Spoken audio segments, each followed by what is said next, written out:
En 1869, en las montañas áridas de Zacatecas, los viajeros comenzaron a desaparecer. No era extraño en una época marcada por bandidos y hambre, pero había un detalle que helaba la sangre. Todos los desaparecidos habían sido vistos por última vez en la hacienda Montemayor, una familia respetada por su hospitalidad cristiana, que en realidad ocultaba uno de los secretos más perturbadores de la historia de México. La hacienda Montemayor se alzaba en un valle polvoriento al norte de Zacatecas como un oasis improbable en medio del caos del México de posguerra. La intervención francesa había terminado apenas 2 años antes, y el país aún sangraba. Bandas armadas recorrían los caminos, saqueaban pueblos y cobraban la vida de cualquiera que se interpusiera en su paso. La mayoría de las haciendas sufrían pérdidas devastadoras, sequías, robos, plagas y una pobreza generalizada que dejaba tras de sí ruinas y hambre. Pero no la hacienda Montemayor. Mientras otros desesperaban, los Montemayor parecían florecer. Sus reses siempre estaban gordas, sus cosechas abundantes, y sus productos de cuero eran los más valorados en los mercados de Zacatecas y Aguascalientes. Sus carnes ahumadas tenían un sabor tan singular que comerciantes viajaban leguas para conseguirlas. La prosperidad de la familia no solo despertaba admiración, sino también envidia y sospechas. ¿Cómo podían sobrevivir tan bien cuando todos a su alrededor luchaban por subsistir? El patriarca, don Evaristo Montemayor, era un hombre alto, de cabello canoso y voz profunda. A sus 55 años imponía respeto con solo entrar en una habitación. Siempre vestido con ropa oscura, mantenía una mirada penetrante que incomodaba incluso a sus propios empleados. Su esposa, doña Estefanía, era 11 años menor, de carácter austero y profundamente religiosa.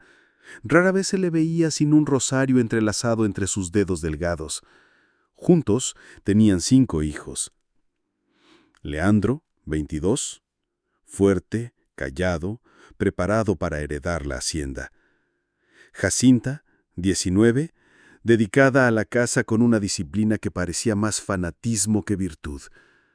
Raimundo, 16, encargado del ganado, con una eficacia sorprendente para su edad. Camila, 13, tímida, siempre al lado de la madre, como una sombra silenciosa. Y Esteban, 9, serio más allá de lo natural, observador inquietante que parecía cargar responsabilidades demasiado grandes para un niño.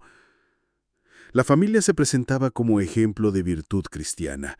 Hospitalarios, generosos, protectores de viajeros que necesitaban refugio en tierras peligrosas. La hacienda Montemayor era conocida por abrir sus puertas a cualquiera que lo pidiera, ofreciendo un plato cálido, un techo y seguridad para pasar la noche.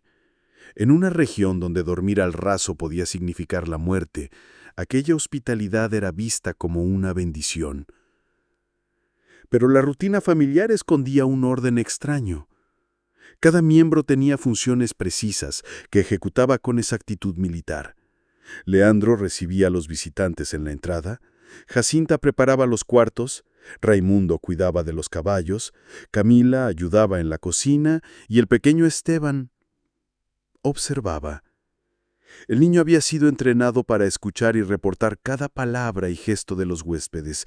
Todo, absolutamente todo, quedaba registrado y analizado por el patriarca. Los vecinos más cercanos, asentados a kilómetros de distancia, rara vez trataban con ellos. Cuando los Montemayor se presentaban en misa, vestían impecables, eran educados y correctos, pero había algo en su seriedad constante que los hacía diferentes. No reían, no discutían en público, no mostraban afecto como otras familias. Eran cordiales, sí, pero de una cordialidad fría que dejaba tras de sí una inquietud inexplicable. Pese a ello, su reputación era intachable. Se les veía como pilares de la comunidad.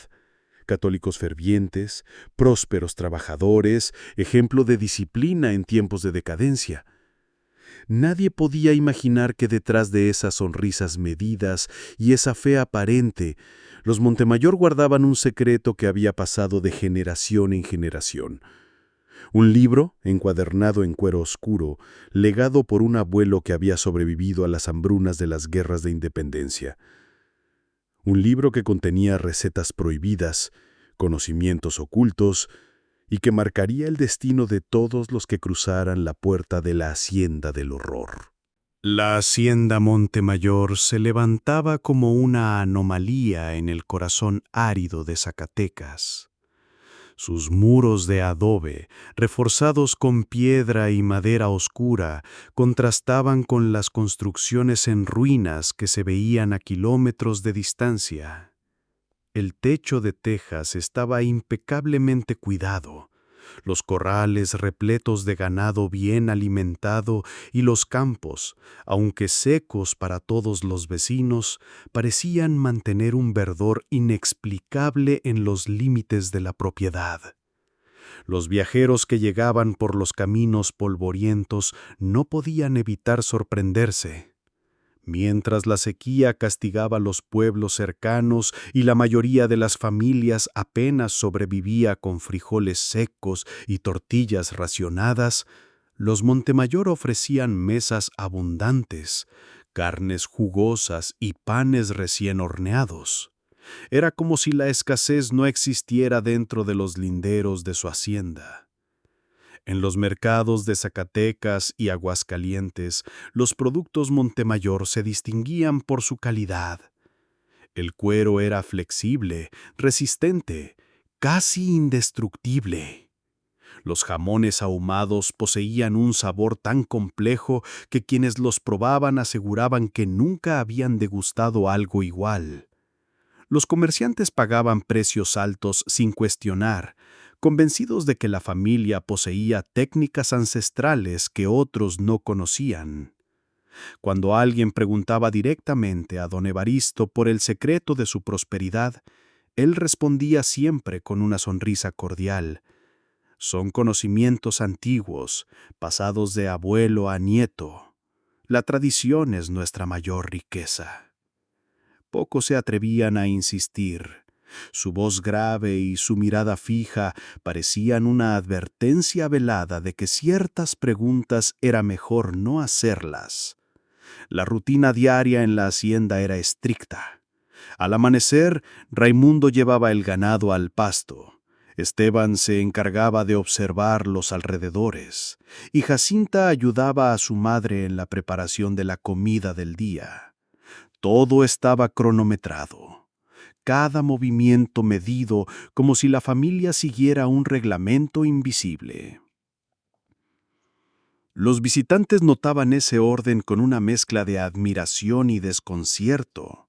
Era raro ver a niños tan disciplinados, cumpliendo funciones adultas sin cuestionar, obedeciendo sin un gesto de cansancio o rebeldía. La hospitalidad de los Montemayor se había convertido en leyenda. Para los viajeros que atravesaban la región, la hacienda era un faro de seguridad. En tiempos donde dormir al aire libre era exponerse a bandidos, coyotes o la pura desesperación del hambre, la posibilidad de descansar bajo techo, con un plato caliente y un catre limpio, era una bendición inesperada. La mayoría de los huéspedes se marchaba agradecida, convencida de que habían conocido a la familia más generosa de Zacatecas. Pero había detalles inquietantes que pocos notaban o preferían ignorar. El granero principal permanecía cerrado con múltiples candados durante el día. Solo se abría en la madrugada, cuando una luz temblorosa y un sonido metálico emergían de su interior. Los vecinos, aunque distantes, contaban haber escuchado golpes secos y ruidos de cuchillos sobre piedra arrastrados por el viento nocturno. Cuando alguien preguntaba, don Evaristo respondía con naturalidad. Trabajos de conservación. El clima no perdona y hay que adelantarse. Doña Estefanía, por su parte, mantenía un registro meticuloso en un cuaderno personal. Anotaba cada comida, cada variación en las recetas, cada comentario de los huéspedes sobre el sabor de la carne. No era simple ama de casa, parecía una investigadora obsesiva, analizando con precisión científica los efectos de cada preparación. Para ella, la cocina era un ritual sagrado, casi litúrgico. Los hijos participaban en ese orden extraño con naturalidad inquietante. Leandro, ya adulto, miraba a los viajeros con una calma calculadora, como evaluando más que sus necesidades de descanso. Jacinta mostraba una devoción excesiva en los rezos antes de cada cena, extendiendo plegarias más largas de lo habitual, como si cada visitante mereciera una despedida espiritual anticipada. Raimundo cargaba con un silencio pesado, ejecutando sus tareas con eficacia brutal, y Esteban observaba. Siempre observaba. Los viajeros notaban sus ojos demasiado atentos, anotando mentalmente cada gesto, cada palabra, cada mueca de miedo o confianza. En apariencia todo era perfecto, demasiado perfecto.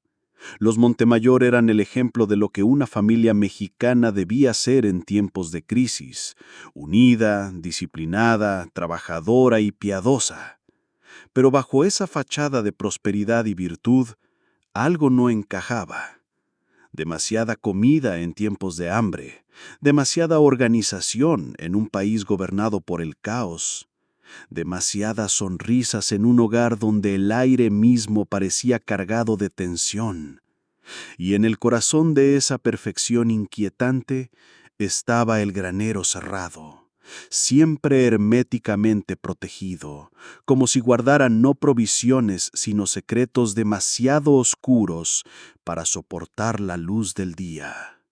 Un granero que, con el tiempo, se convertiría en escenario del descubrimiento más macabro de Zacatecas. El granero de los Montemayor se alzaba como una estructura imponente en el extremo norte de la hacienda. Era mucho más grande de lo que se esperaría para una propiedad de ese tamaño, con muros gruesos de adobe reforzado y un techo de vigas que parecían nuevas a pesar de los años. Durante el día, sus pesadas puertas de madera permanecían cerradas con múltiples candados de hierro forjado, candados que brillaban con un pulido inquietante, como si se revisaran y engrasaran constantemente. Nadie, salvo los miembros de la familia, tenía acceso a ese espacio. Los trabajadores contratados vivían en dependencias separadas, lejos del granero, y tenían órdenes estrictas de no acercarse nunca, especialmente de noche. Cuando preguntaban sobre la función de esa construcción tan desproporcionada, don Evaristo respondía con voz grave: «Es el corazón de nuestra producción. Ahí se conserva lo que asegura nuestro futuro». La respuesta, aunque parecía razonable, dejaba siempre un eco incómodo. Los vecinos, aunque distantes, habían aprendido a temer el granero. El viento nocturno arrastraba sonidos extraños, golpes metálicos, el arrastre de objetos pesados y un murmullo constante como de cuchillos contra piedra. Algunos aseguraban haber olido un aroma peculiar, una mezcla de humo, grasa quemada y un dulzor nauseabundo que no correspondía a carne de res ni de cerdo. Las mujeres del pueblo lo llamaban el olor Montemayor, un perfume inconfundible que impregnaba las ropas de quienes pasaban demasiado cerca. En las primeras horas de la madrugada, cuando el resto de la hacienda dormía, el granero cobraba vida. Sombras se movían detrás de las rendijas, luces amarillentas titilaban como flamas inquietas y voces bajas coordinaban movimientos que parecían ensayados. Los más supersticiosos decían que se trataba de rituales, que la familia había hecho un pacto con fuerzas oscuras para mantener su prosperidad en tiempos de hambre. Otros pensaban que era simplemente contrabando, un escondite para bienes ilícitos. La verdad, sin embargo, era mucho más siniestra. Dentro del granero, el ambiente era controlado con precisión obsesiva. Las paredes gruesas mantenían la temperatura fresca y estable sin importar la estación. Pequeñas ventanas altas permitían una ventilación calculada, apenas suficiente para evitar la descomposición, pero insuficiente para que los curiosos pudieran mirar desde afuera. El suelo estaba cubierto de piedra pulida, surcado por canales de drenaje que conducían hacia un pozo oculto detrás de la construcción. Cada detalle había sido diseñado no para almacenar grano, sino para procesar y conservar algo infinitamente más perturbador. Doña Estefanía llevaba un registro meticuloso de las actividades nocturnas. En su cuaderno personal anotaba tiempos de cocción, reacciones de especias, texturas y colores con la dedicación de una científica. Describía cómo ciertos cortes respondían mejor al ahumado, cómo las carnes más jóvenes tenían un sabor más suave, y cómo la mezcla adecuada de hierbas podía disfrazar cualquier peculiaridad del producto. Sus notas eran tan detalladas que parecían parte de un tratado de gastronomía experimental, pero cada página ocultaba un secreto escalofriante. La materia prima no provenía de animales convencionales. Leandro y Raimundo eran los encargados de la labor física. A plena madrugada, bajo la supervisión del padre, arrastraban pesados bultos hacia el interior del granero. El sonido metálico que escuchaban los vecinos era el choque de cuchillos afilados contra hueso y piedra. El arrastre era de cuerpos que jamás volverían a ver la luz del sol. Cada movimiento estaba ensayado.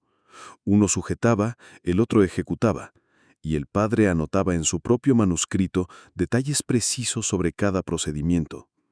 El pequeño Esteban, aunque solo tenía 9 años, participaba en las actividades con una seriedad perturbadora. Su tarea era observar, registrar mentalmente y reportar cualquier irregularidad. Si un huésped preguntaba demasiado, si un trabajador mostraba curiosidad indebida, Esteban lo informaba de inmediato. Su papel, aparentemente inocente, era crucial. Era los ojos y oídos invisibles del patriarca. El granero se convirtió en el centro de la vida nocturna de la familia, pero para los viajeros era simplemente un misterio del que no se hablaba. Los huéspedes rara vez se atrevían a preguntar por qué los Montemayor cerraban con tanto celo esa construcción. Al fin y al cabo, en tiempos de guerra y bandidaje, cada familia tenía sus secretos. Pero aquellos que lograban escuchar los sonidos durante su estancia jamás olvidaban la sensación de que algo absolutamente inhumano ocurría detrás de esas puertas cerradas. Con los años, las sospechas crecieron. Algunos trabajadores abandonaban la hacienda sin previo aviso, dejando atrás pertenencias y salarios incapaces de soportar la presión de vivir cerca de aquel lugar. Otros, más supersticiosos, aseguraban haber visto sombras humanas colgadas de ganchos, figuras fugaces iluminadas por lámparas amarillentas. Aunque nunca había pruebas, el miedo se extendía como un rumor inevitable. Lo que nadie podía imaginar es que el granero no era solo un espacio de trabajo, sino un verdadero matadero humano disfrazado de bodega agrícola, y que dentro de sus muros, cuidadosamente oculto, reposaba el manuscrito maldito que explicaba cada procedimiento, cada receta, cada técnica ancestral que los Montemayor perfeccionaban generación tras generación. En las rutas polvorientas que cruzaban Zacatecas en 1869, la hospitalidad podía significar la diferencia entre la vida y la muerte. Un viajero solitario, expuesto a los bandidos, a los coyotes hambrientos o al simple agotamiento de la sequía, rara vez sobrevivía sin un techo seguro. Por eso, la hacienda Montemayor era considerada un refugio providencial, un lugar donde siempre había agua fresca, comida abundante y un catre limpio para pasar la noche. La rutina de hospitalidad estaba perfectamente organizada. Leandro, el hijo mayor, recibía a los visitantes en la entrada con una sonrisa cortés y una mirada evaluadora. Hacía preguntas aparentemente inocentes. ¿A dónde se dirige? ¿Le esperan en alguna parte? ¿Tiene familia cerca? Para los viajeros, esas preguntas parecían simple cortesía, pero en realidad eran un filtro preciso. Cada respuesta era evaluada con cuidado. Aquellos que revelaban tener parientes cercanos o un destino concreto eran tratados con amabilidad, cenaban y partían al día siguiente. Pero los que admitían estar solos, sin testigos ni vínculos claros, eran clasificados en silencio como oportunidades. Jacinta se encargaba de preparar las habitaciones con una devoción que rayaba en lo ritual. Sacudía las sábanas, encendía velas, colocaba un pequeño crucifijo en cada mesa de noche.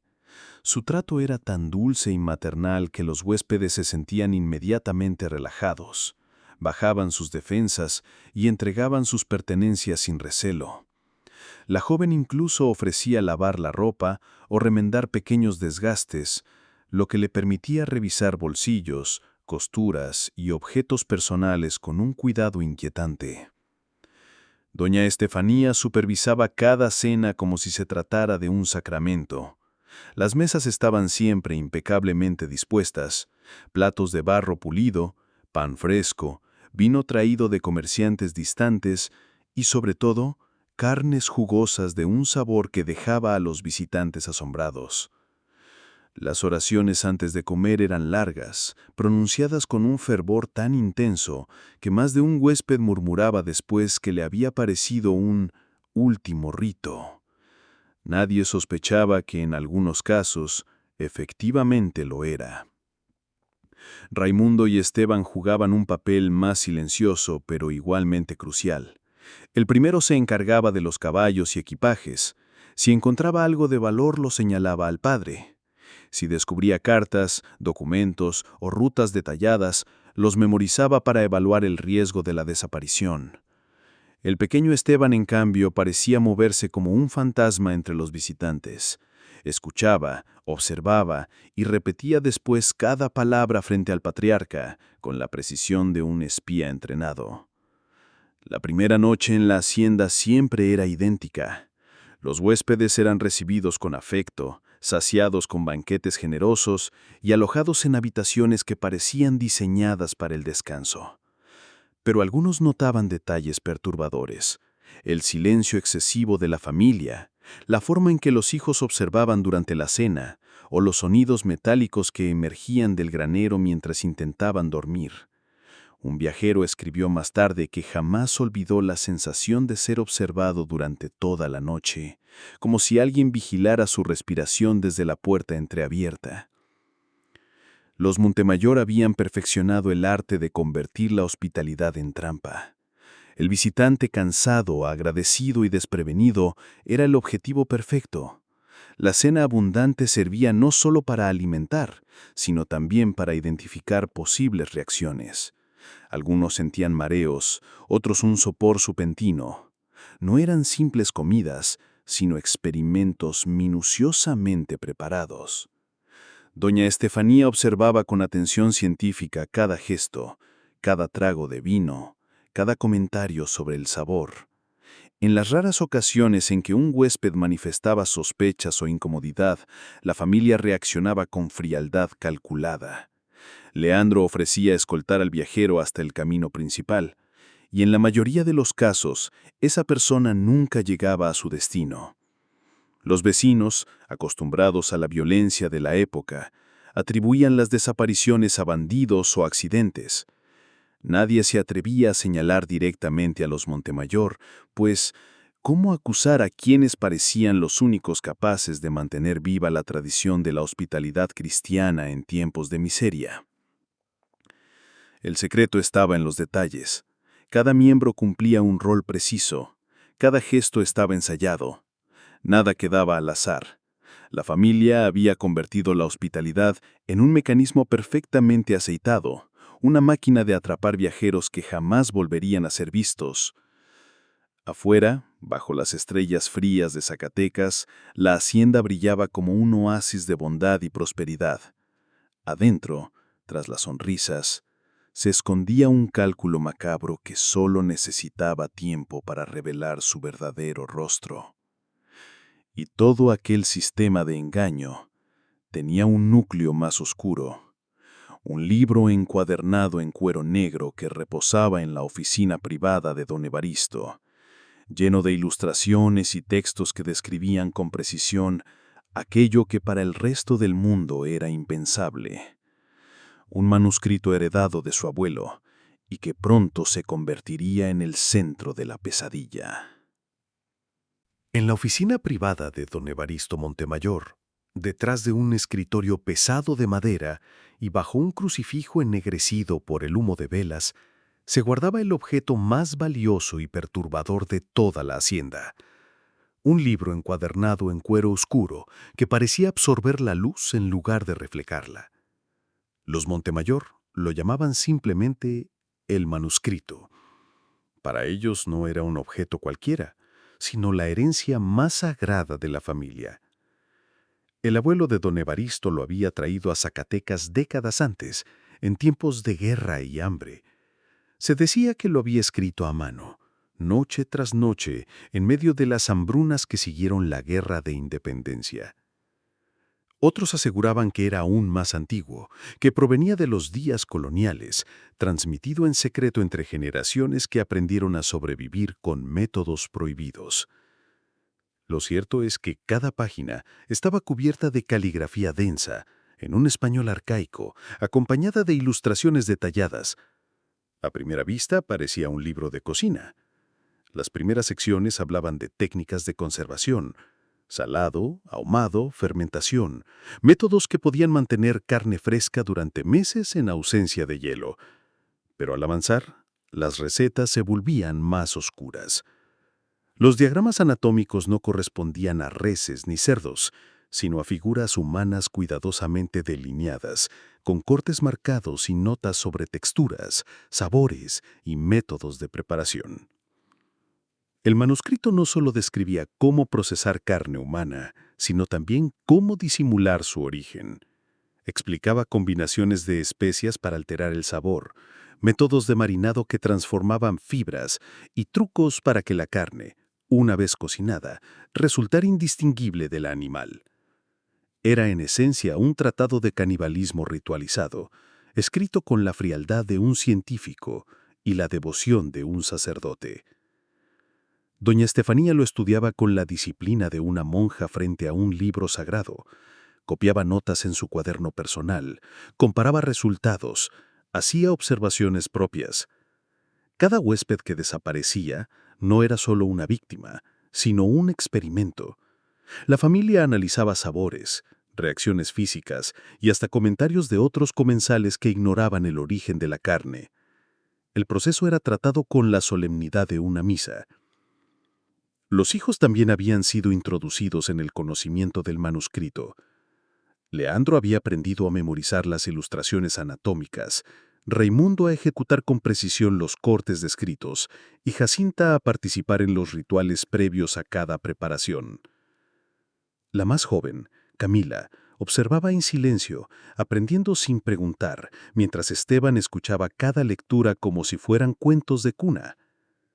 El libro, en su mundo aislado, era más importante que la Biblia. En una de sus páginas más perturbadoras se describía el ritual de la primera cena, el acto en que un nuevo miembro de la familia debía probar, en compañía de los demás, la carne preparada según las recetas ancestrales. Era un rito de iniciación que unía el linaje en secreto y sangre. El abuelo de don Evaristo había escrito: «Quien coma de esta mesa ya no volverá a mirar a los hombres como hermanos, sino como recursos. Y en esa transformación está la verdadera fuerza de nuestra estirpe». Ese legado era transmitido con reverencia, como si se tratara de un mandato divino. Don Evaristo lo consideraba un deber sagrado, preservar las enseñanzas del abuelo y asegurar que sus hijos continuaran la tradición. El manuscrito era la justificación, el mapa y la guía. Y cada desaparición en Zacatecas, cada viajero que nunca llegó a su destino, estaba registrado en esas páginas invisibles a los ojos de la justicia. La existencia del manuscrito también explicaba la prosperidad inexplicable de la familia. Los jamones y embutidos que vendían en los mercados tenían un sabor incomparable precisamente porque no seguían métodos convencionales. Los compradores nunca sospechaban que el secreto no era una especia rara ni una técnica olvidada, sino un ingrediente prohibido. El manuscrito había convertido la necesidad ancestral en una preferencia cultivada, en una tradición familiar que los Montemayor consideraban su verdadero legado. Pero en 1869 ese legado estaba a punto de ser expuesto, porque no todos los viajeros eran ingenuos o confiados. Algunos tenían instintos afilados, experiencias suficientes para notar cuando la hospitalidad escondía un precio. Y pronto uno de ellos descubriría que el manuscrito maldito no era solo un recuerdo del pasado, sino una condena activa que seguía reclamando vidas bajo el techo de la hacienda Montemayor. En octubre de 1869, cuando las noches en Zacatecas se volvían más frías y los caminos más peligrosos, un hombre llamado Domingo Alvarado llegó a las puertas de la hacienda Montemayor. Tenía 47 años.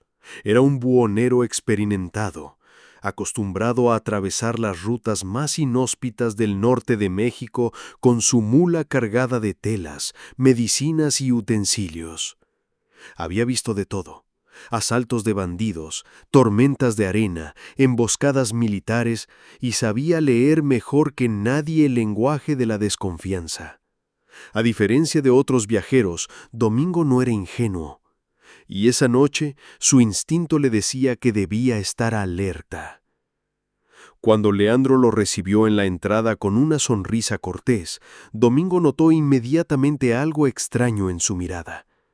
No era simple amabilidad, era una evaluación silenciosa, como si lo estuviera pesando, midiendo cada palabra, cada gesto.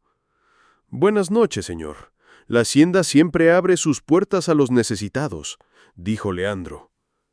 Domingo respondió con cortesía, pero evitó dar demasiada información. Mintió sobre su destino, dijo que lo esperaban en Aguascalientes y que su ruta estaba registrada por varios socios. Era falso, pero en su experiencia, la mejor protección contra desconocidos era parecer menos vulnerable de lo que uno realmente era.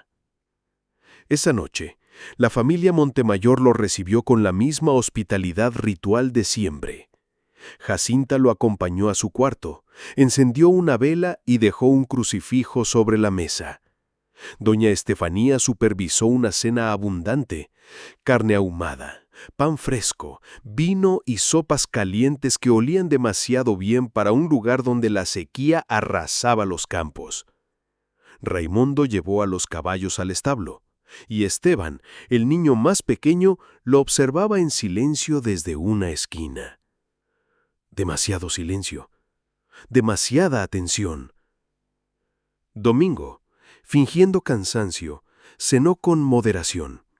Probó la carne, pero la masticó lentamente, como si estuviera evaluando más que disfrutando. El sabor era intenso, con un condimento complejo, pero había algo familiar, una textura que lo hizo detenerse unos segundos antes de tragar.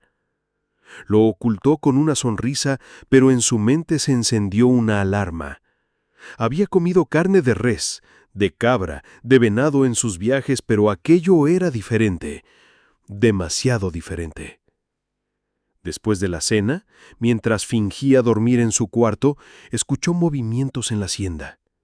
El sonido metálico de cuchillos afilándose, arrastre de objetos pesados, susurros que se filtraban a través de las paredes. Se levantó en silencio, caminó hasta una grieta en el adobe y espió hacia la habitación contigua. Lo que vio heló su sangre. Doña Estefanía, a la luz de varias velas, consultaba un libro encuadernado en cuero oscuro, el mismo que descansaba en la oficina de don Evaristo. A su lado anotaba con precisión en un cuaderno personal, describiendo texturas, reacciones y métodos de preparación, En la mesa, Domingo alcanzó a distinguir diagramas anatómicos que no correspondían a ningún animal conocido. Eran humanos. El buhonero retrocedió, conteniendo el aliento. No estaba seguro de lo que había visto, pero su instinto lo confirmaba. Esa familia no era lo que aparentaba. Algo oscuro ocurría entre esos muros, algo que explicaba las desapariciones de las que tanto había escuchado rumores en el camino. Durante la madrugada, escuchó ruidos provenientes del granero, metales chocando, cadenas arrastradas y un olor denso que se filtraba hasta su cuarto. Humo, grasa quemada y un dulzor nauseabundo. Domingo supo entonces que su vida corría peligro. Nadie trabajaba a esas horas y no era para ocultar lo que no debía ser visto. En la mañana, fingió un malestar estomacal para ganar tiempo. Dijo que no podía partir todavía, que necesitaba descansar. Los Montemayor lo miraron con una cortesía incómoda, demasiado educada, demasiado ensayada. Él notó las manchas oscuras en las ropas de Raimundo y la expresión cansada de Leandro, como si hubieran trabajado toda la noche. Doña Estefanía le ofreció un remedio casero en un vaso de barro. El líquido tenía un olor extraño, amargo, como hierbas mezcladas con algo más. Domingo fingió beberlo, pero lo escupió discretamente cuando quedó solo. Sabía que debía huir, pero también que necesitaba pruebas. De nada serviría contar su historia sin algo que confirmara lo que había visto. Así que, aprovechando un descuido, exploró rápidamente la casa principal. En un baúl al fondo de un cuarto encontró ropa manchada de sangre. Entre ella reconoció un pañuelo bordado que pertenecía a Esperanza Morales, la partera que había desaparecido meses antes, y una chaqueta con iniciales cosidas a mano, Aurelio Vázquez, un trabajador rural que jamás llegó a Fresnillo. Domingo sintió un escalofrío recorrerle la espalda. No había duda. La hacienda Montemayor era un lugar de desapariciones, un matadero humano disfrazado de refugio cristiano. Con manos temblorosas escondió algunas de esas prendas bajo su propia ropa, decidido a usarlas como prueba cuando lograra escapar. Esa noche fingió un ataque epiléptico en medio de la sala. Mientras Jacinta y Camila corrían a socorrerlo y doña Estefanía buscaba agua, Domingo se levantó bruscamente, tomó lo que pudo y salió corriendo por la parte trasera de la hacienda. El aire helado de la madrugada le golpeó el frente mientras corría hacia las montañas. Sabía que la familia lo perseguiría, que no dejarían ir a un hombre con pruebas de su secreto, pero también sabía que su única oportunidad de sobrevivir era huir antes de que el sol saliera y las puertas del granero volvieran a cerrarse para siempre. Por 3 días y 3 noches, Domingo atravesó sierras áridas, apenas comiendo y bebiendo lo suficiente para mantenerse en pie. Cada crujido detrás de él lo hacía temer que la familia lo alcanzara. Cada sombra en la noche parecía un Montemayor al acecho. Pero su instinto, su experiencia y una voluntad férrea lo mantuvieron en movimiento. Finalmente, exhausto y cubierto de polvo, llegó al cuartel de la Guardia Rural en Zacatecas. Con voz quebrada entregó la ropa ensangrentada y relató lo que había visto. Los oficiales escucharon incrédulos, pero las pruebas en sus manos eran imposibles de ignorar. Por primera vez en casi 20 años, la fachada perfecta de la hacienda Montemayor comenzaba a resquebrajarse. Lo que Domingo había traído consigo no solo era evidencia, sino el inicio del fin de un linaje de horror cuidadosamente oculto tras las máscaras de prosperidad y devoción cristiana. Cuando Domingo Alvarado cayó casi desfallecido en el cuartel de la Guardia Rural de Zacatecas, la tarde se estaba apagando y el polvo de los caminos aún le cubría la lengua. El capitán Rodolfo Mendoza, veterano de las guerras recientes, lo recibió con el escepticismo profesional de quien ha oído demasiadas historias increíbles contadas por hombres temblorosos. Pero esta vez había algo distinto. Pruebas. Sobre la mesa de madera del despacho, Domingo dejó un pequeño montón de objetos.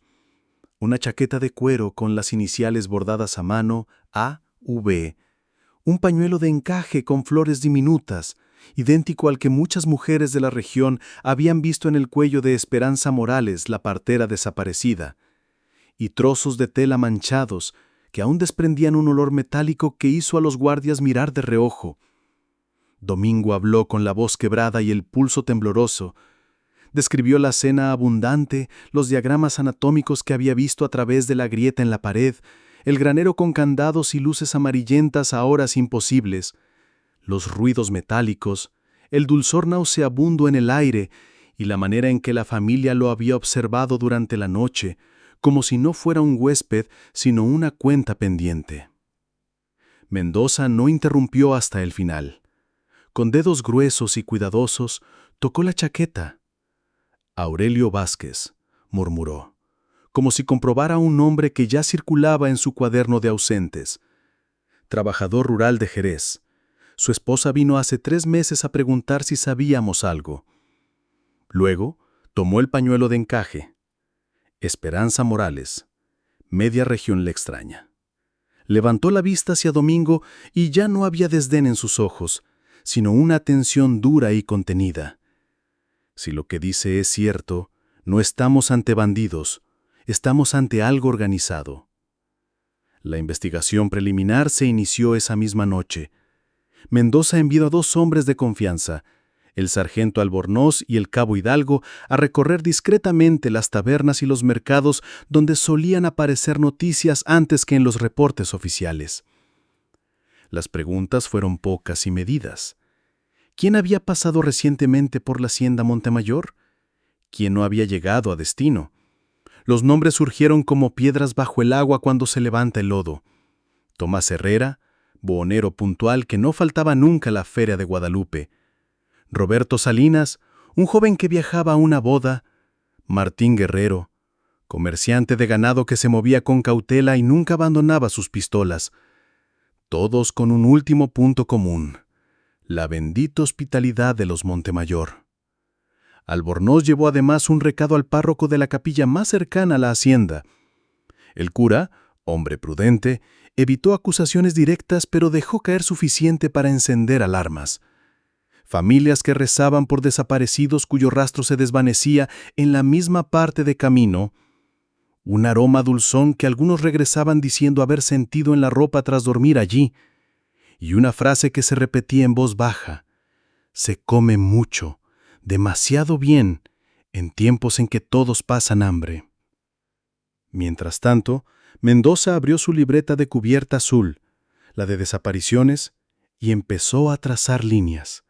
Colocó fechas conocidas, rutas habituales, testimonios recogidos en los últimos meses, y a un lado dibujó un mapa tosco del corredor polvoriento que unía los pueblos con los mercados de la capital. Las cruces se apilaron a la altura de la misma desviación, el camino que ofrecía agua y techo en la hacienda Montemayor. La estadística, aunque rudimentaria, arrojaba una certeza. Aquello no era una racha de mala suerte ni un aumento de bandidaje, era un patrón. Durante 2 días, la Guardia Rural no se acercó a la hacienda. Mendoza sabía que alertar a los Montemayor podía significar quemar evidencias o perder para siempre a los responsables. En su lugar, dispuso vigilancias lejanas con catalejos desde lomas ocultas, rotando hombres para no levantar sospechas. Lo que vieron confirmaron la inquietud. El granero permanecía cerrado a cal y canto durante el día. Al caer la noche, luces titilantes se movían dentro. De madrugada, aparecían sombras que arrastraban bultos desde la casa principal. Nadie entraba ni salía por la puerta frontal. Todo sucedía por la trasera, en silencio, como coreografías ensayadas. Un tercer día, Mendoza envió a un guardia vestido de peón a los mercados de Aguascalientes para comprar los famosos embutidos Montemayor y traerlos como muestra. El sargento que los probó, curtido de campañas y poco dado a escrúpulos, dijo una frase que heló la habitación: «Esto no sabe a nada que yo conozca». No era una prueba, pero sí un clavo más en la tapa de una caja que ya pesaba demasiado. Para no depender solo de rumores, el capitán ordenó entrevistas formales. Llamó a las familias de Aurelio, Tomás, Roberto y Martín. Las esposas, los socios, los compadres, todos concordaron en que su gente no era de desviarse de ruta ni de cambiar planes sin avisar. Varias testificaron haber visto, o al menos saber por terceros, que la última parada había sido donde el señor Montemayor. Una mujer, pariente lejana de Esperanza, dijo haber acompañado a la partera hasta la entrada de la hacienda cuando fue llamada por asuntos de mujeres y jamás la volvió a ver. El expediente creció en una noche a más de 100 páginas. Declaraciones, mapas, notas de mercado, descripciones de productos, rutas marcadas con tinta roja. Mendoza, que había olido muchas veces la carroña de la guerra, reconoció ese otro olor, el de una verdad repugnante a punto de abrirse paso. Sin embargo, había peligros fuera de la hacienda también. La prosperidad y la piedad pública de los Montemayor les habían granjeado aliados.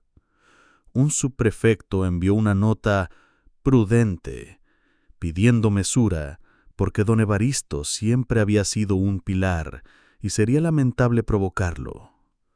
Mendoza, que no era ingenuo, entendió el mensaje. No todos querían que se levantaran las alfombras. Guardó la carta en un cajón y cerró con llave. «Nos movemos sin ruido», dijo su estado mayor, «y sin avisar a nadie más». La operación se planeó con meticulosidad. Serían 15 hombres, armados y montados, divididos en 3 escuadras. Entrarían por veredas secundarias antes del amanecer, cercando la propiedad en media luna para cortar cualquier fuga hacia las sierras. El señuelo sería una carreta con 2 guardias disfrazados de mercaderes que pedirían agua en la puerta principal para fijar ojos y oídos en la casa, mientras las otras 2 escuadras sellaban el granero y la parte trasera. La consigna era clara: nadie sale, nadie entra, y todo lo que pueda ser evidencia se conserva. Si empiezan a quemar papeles, vamos a necesitar baldes. Lleven lienzos húmedos y no disparen si no hay resistencia. No necesitamos mártires, necesitamos pruebas. Domingo insistió en acompañar la fuerza. Mendoza se negó al principio. No quería civiles en una entrada que podía terminar mal, pero el buhonero argumentó algo que nadie más podía. Conocía el interior de la casa, el baúl donde había hallado la ropa, el pasillo que comunicaba la sala con la oficina de don Evaristo, la grieta desde la que miró el manuscrito y las rutinas nocturnas. «Si me dejan atrás, perderán tiempo que no tienen», dijo con una firmeza que sorprendió al capitán. «No quiero pistola, solo señalaré». Mendoza cedió, con una condición. Domingo viajaría en la última escuadra protegido por 2 hombres, y no pondría un pie dentro del granero hasta que la zona estuviera asegurada. El buhonero asintió. Sus manos seguían temblando, pero su mirada ya no. Quería terminar lo que había empezado cuando fingió un ataque y salió corriendo hacia las sierras con pruebas bajo la camisa. Esa noche, el cuartel pareció contener la respiración. Los hombres afilaron cuchillos, comprobaron hebillas y cinchas, revisaron cartuchos y compartieron silencios que pesan como plomo. Mendoza repasó el plan por última vez.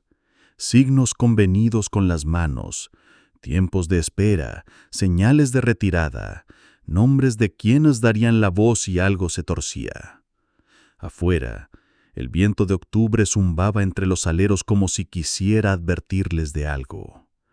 Nadie creyó en malos presagios, pero todos lo sintieron. A medianoche, un mensajero trajo un dato que encendió la urgencia. Un arriero que pasaba lejos de la hacienda había visto humo negro saliendo del corral trasero. «¡Están quemando!», dijo el sargento Albornoz apretando los dientes.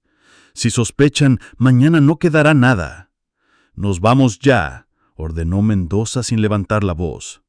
Las sillas chirriaron, las botas golpearon el suelo, los caballos resoplaron como si también entendieran. Domingo subió a la montura con la torpeza de quien lleva el cuerpo roto, pero el alma en pie. El capitán lo miró un segundo antes de arrancar. «Si esto sale bien, mucha gente tendrá donde llorar. Si sale mal, nadie nos creerá».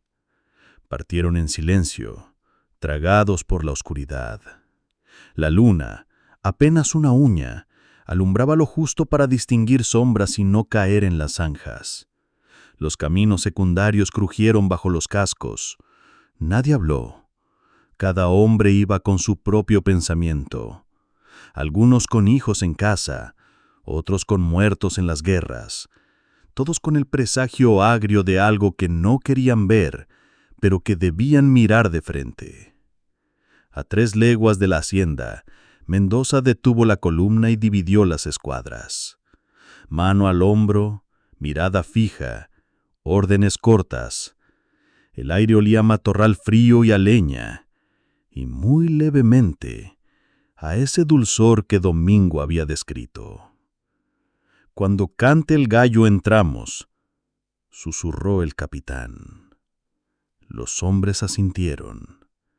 La primera luz iba a tardar poco, y detrás de esos muros, si el mapa de la noche no mentía, esperaba el granero que durante años había permanecido cerrado, guardando el secreto más repugnante de Zacatecas. Quedaba un minuto de calma antes de romper la quietud para siempre. El gallo cantó y la Guardia Rural avanzó.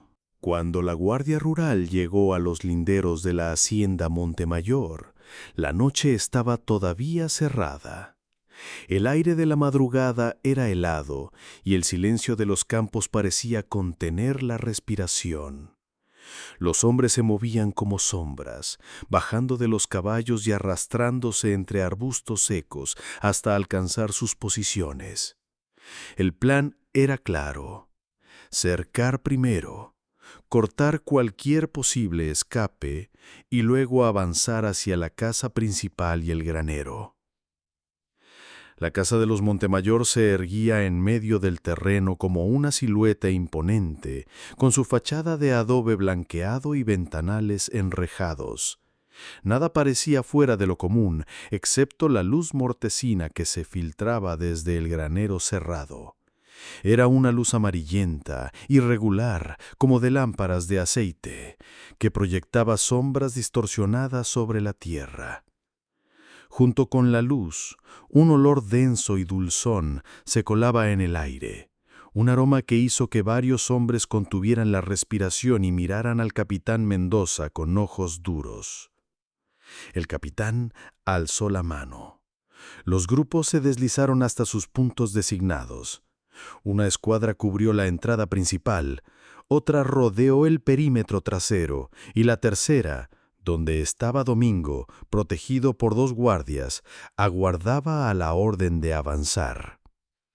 El silencio era tan tenso que el crujido de una bota sobre la grava sonó como un disparo. Mendoza dio la señal. Un par de hombres disfrazados de mercaderes golpearon la puerta principal fingiendo pedir agua, pero nadie respondió. La casa, que hasta hacía poco hervía de actividad, estaba silenciosa. El capitán, desconfiado, ordenó forzar la entrada. Las bisagras de hierro cedieron con un quejido y un olor agrio, mezcla de incienso apagado y humo reciente, inundó el recibidor. Lo primero que encontraron fue la mesa de la cocina. Estaba puesta para el desayuno, con platos de barro aún tibios, pan recién cortado, tazas con café que todavía humeaban ligeramente. Era como si la familia se hubiera levantado de golpe en medio de la comida y abandonado el lugar apresuradamente. Sobre la mesa descansaba también un libro abierto, colocado casi con intención. Era el manuscrito ancestral.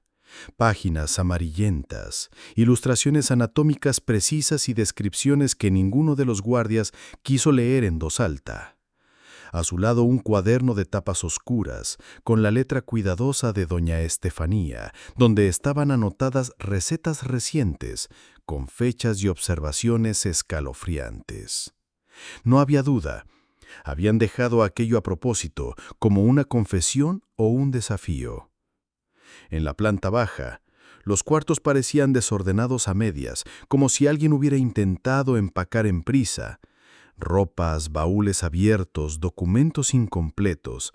Pero lo que más celó a los hombres fue un baúl escondido en un cuarto lateral, lleno de objetos personales, pañuelos bordados, medallas religiosas, cartas de amor, herramientas de trabajo, todos cuidadosamente etiquetados con iniciales y fechas.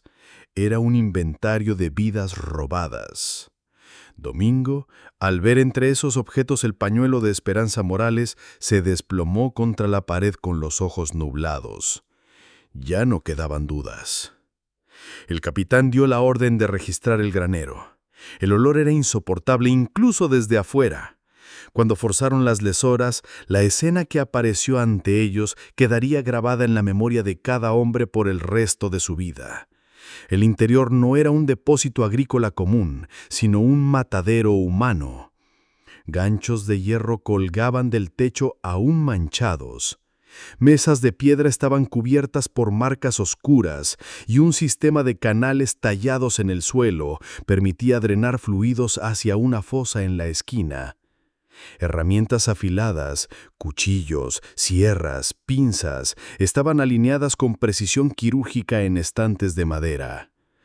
A una pared colgaban cueros curtidos, que al principio parecieron de res, pero uno de los guardias, un curtidor retirado, reconoció con horror que no pertenecían a ningún animal conocido. El silencio en el granero se volvió sofocante. Al fondo, tras unas tablas recién movidas, encontraron un depósito secreto con ropa ensangrentada y huesos fragmentados. Muchos huesos habían sido triturados hasta convertirse en polvo, probablemente para ser usado como fertilizante.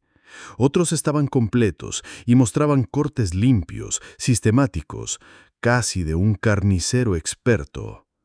En los campos traseros, bajo tierra removida recientemente, aparecieron las pruebas más brutales. Un cementerio clandestino. Los cuerpos estaban enterrados en patrones circulares, algunos con ropa aún reconocible. Los investigadores recuperaron objetos que coincidían con los desaparecidos de los últimos meses: la chaqueta de Aurelio Vázquez, la navaja de Tomás Herrera, el anillo de Roberto Salinas. Era un catálogo de víctimas enterradas no al azar, sino siguiendo un ritual repetido. Cuando el capitán Mendoza salió al aire frío de la madrugada, sus hombres tenían el rostro cenizo. Habían visto horrores en la guerra, pero nada comparable con la normalidad perversa que reinaba en ese lugar. Era como si toda la vida de los Montemayor hubiera girado en torno a perfeccionar un sistema de desaparición y aprovechamiento humano, un negocio familiar disfrazado de hospitalidad cristiana. El granero fue sellado y la hacienda quedó bajo custodia, pero la pregunta resonaba en todos los labios: ¿dónde estaban los Montemayor? En ninguna recámara, en ningún sótano, en ninguna caballeriza aparecía rastro de ellos. La mesa servida, las tazas humeantes y la prisa en los cuartos sugerían una huida repentina, organizada, casi como si hubieran ensayado esa salida durante años. El capitán Mendoza entendió que habían llegado un día demasiado tarde. Los Montemayor se habían desvanecido en la oscuridad, dejando tras sí un matadero convertido en mausoleo y un manuscrito maldito como legado. El caso apenas comenzaba, y lo que estaba por venir revelaría que este horror no se detenía en Zacatecas. El 18 de octubre de 1869 amaneció con la hacienda rodeada por la Guardia Rural. El hallazgo del granero y del cementerio clandestino se extendió como un incendio en los cuarteles y pueblos cercanos. Pero lo que más pesaba en la mente del capitán Rodolfo Mendoza era la ausencia total de la familia. La mesa servida, el café humeante, los baúles a medio empacar, todo indicaba una huida precipitada, pero planificada al detalle. No había signos de lucha ni de improvisación. Era evidente que los Montemayor habían preparado un plan de escape mucho antes de la llegada de los guardias. Los empleados que fueron encontrados en chozas alejadas fueron llevados a interrogatorio. Atónitos y temerosos, relataron lo mismo, que aquella misma madrugada, alrededor de las 2, don Evaristo había despertado a la familia y ordenado cargar 2 carretas grandes. No hubo explicaciones, solo gritos y órdenes rápidas. En menos de 2 horas, la familia entera se había marchado rumbo a las montañas occidentales, llevándose provisiones, documentos y animales de tiro.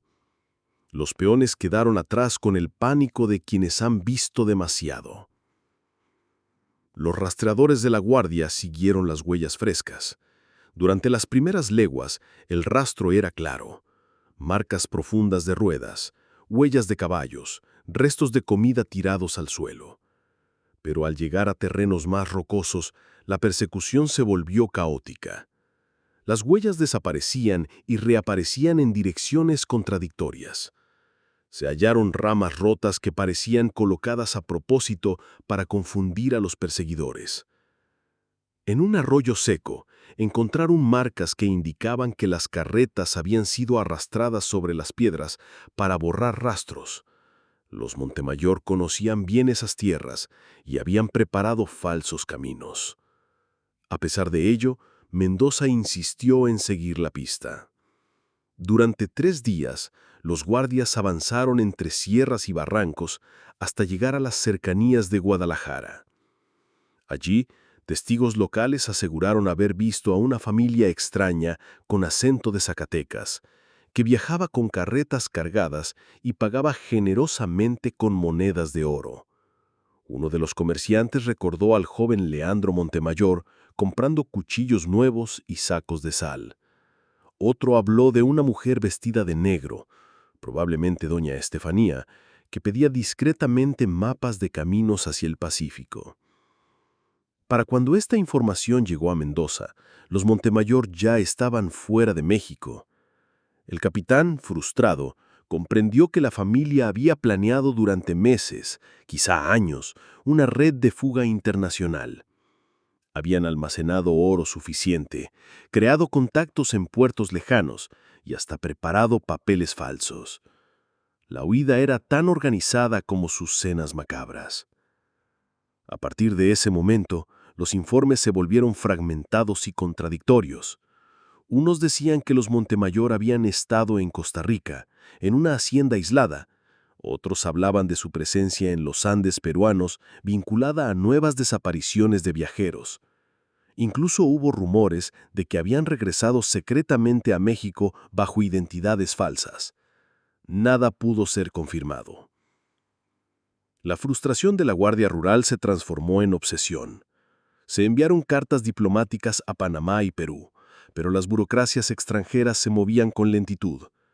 Mientras tanto, cada mes llegaban nuevas denuncias de desapariciones en rutas solitarias, siempre con un patrón inquietante: hospitalidad inesperada, comida abundante y después el silencio eterno. El capitán Mendoza escribió en su informe final: los Montemayor no huyeron como criminales acorralados, sino como una familia que sabía exactamente qué hacer. Su legado de horror no terminó en Zacatecas, solo cambió de escenario. Los pueblos de la región nunca olvidaron. Las ruinas de la hacienda fueron demolidas en 1871, pero la tierra quedó maldita. Los vecinos aseguraban escuchar rezos nocturnos y lamentos en las noches frías. Nadie quiso establecerse allí durante décadas. La historia pasó de boca en boca, de generación en generación, como advertencia. Si alguien te ofrece demasiado pan, y demasiada carne en el camino. Desconfía, podría ser otro Montemayor. Domingo Alvarado, el buhonero que escapó, nunca volvió a dormir tranquilo. Vivió paranoico, convencido de que algún día la familia lo encontraría. Y murió 20 años después, repitiendo en su lecho de muerte que había visto cosas en aquel granero que nunca se atrevió a contar.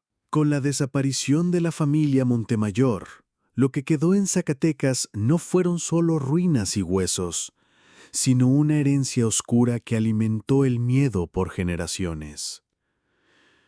El manuscrito maldito, recuperado en la cocina de la hacienda, fue enviado a la Ciudad de México como prueba judicial.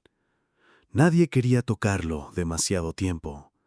Sus páginas, escritas en español arcaico, describían métodos de conservación de carne humana con una precisión enfermiza. Los dibujos anatómicos, los rituales de agradecimiento a los ancestros, las notas sobre texturas y sabores, todo ello parecía más propio de un laboratorio científico que de un recetario familiar. Durante años, el manuscrito fue guardado en secreto en los archivos de la Procuraduría General. Algunos funcionarios juraban que las páginas parecían absorber la luz de las lámparas de aceite, que el olor del cuero encuadernado recordaba el de un matadero antiguo. Otros aseguraban que las noches en que alguien osaba leerlo, los pasillos del archivo se llenaban de susurros. Nunca fue destruido oficialmente. Se decía que hacerlo sería tentar a la desgracia. Hasta hoy, su paradero real sigue siendo incierto. La hacienda Montemayor, demolida en 1871, dejó un terreno baldío que nadie quiso reclamar. La gente del lugar creía que la tierra estaba maldita. Campesinos que intentaron sembrar allí juraban que los animales se negaban a pastar y que los frutos se pudrían antes de madurar. Algunos afirmaban haber visto luces en la noche, como lámparas danzando dentro de un granero que ya no existía. Otros escuchaban llantos lejanos como de viajeros perdidos pidiendo auxilio. En los pueblos cercanos, la historia se convirtió en advertencia. Padres les decían a sus hijos: «Si te ofrecen comida en un camino desolado, recuerda a los Montemayor». El apellido se volvió sinónimo de traición disfrazada de hospitalidad. Nadie en Zacatecas quiso nunca más usarlo. A nivel nacional, los periódicos de la época bautizaron el caso como la Hacienda del Horror. La noticia recorrió el país mezclándose con rumores de canibalismo ritual, sociedades secretas y pactos familiares transmitidos de generación en generación. Algunos cronistas sugerían que los Montemayor no actuaban solos, que existían otras familias en México y Centroamérica practicando tradiciones semejantes bajo el manto de la fe cristiana. Nunca se probó, pero el miedo se encargó de que la idea no muriera.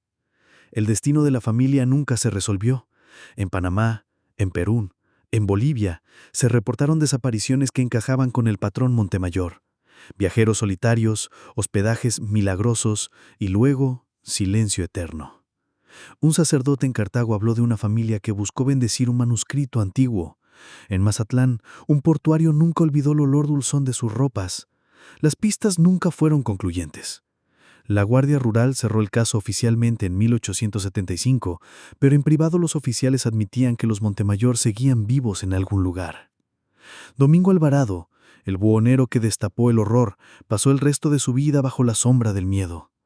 En su lecho de muerte, en 1889, confesó al sacerdote de su aldea: «Lo que vi en ese granero no era todo. Había algo más, algo que nunca me atreví a decir». Murió sin revelar el secreto, alimentando aún más el misterio. Hoy, más de 150 años después, la leyenda Montemayor sigue viva en Zacatecas. Los guías locales señalan los caminos donde desaparecieron viajeros y las colinas donde alguna vez estuvo la hacienda. Algunos insisten en que los descendientes de la familia siguen existiendo, mezclados entre nosotros, transmitiendo en silencio el manuscrito y sus recetas prohibidas. Otros creen que todo terminó con aquella fuga hacia el Pacífico. Pero cada tanto, en comunidades rurales aisladas surge un rumor. Una familia extraña, demasiado hospitalaria, demasiado atenta, aparece en un lugar remoto. Ofrecen pan, carne y refugio, y poco después, alguien desaparece. La historia de los Montemayor nos recuerda una verdad perturbadora. Los monstruos más peligrosos no siempre vienen de leyendas sobrenaturales. A veces llevan rosarios en las manos, rezan antes de cenar y sonríen al ofrecerte un plato caliente en la mesa. El horror más profundo no está en fantasmas ni demonios, sino en la decisión humana de abandonar toda moralidad y convertir la hospitalidad en trampa mortal. ¿Dónde terminaron realmente los Montemayor? ¿Se extinguió su linaje o continúa en silencio, esperando el momento de emerger de nuevo? Tal vez nunca lo sepamos, pero lo cierto es que en Zacatecas, todavía hoy, cuando cae la noche y alguien ofrece demasiada bondad en un camino solitario, siempre hay quien susurre: ten cuidado, podría ser otro Montemayor.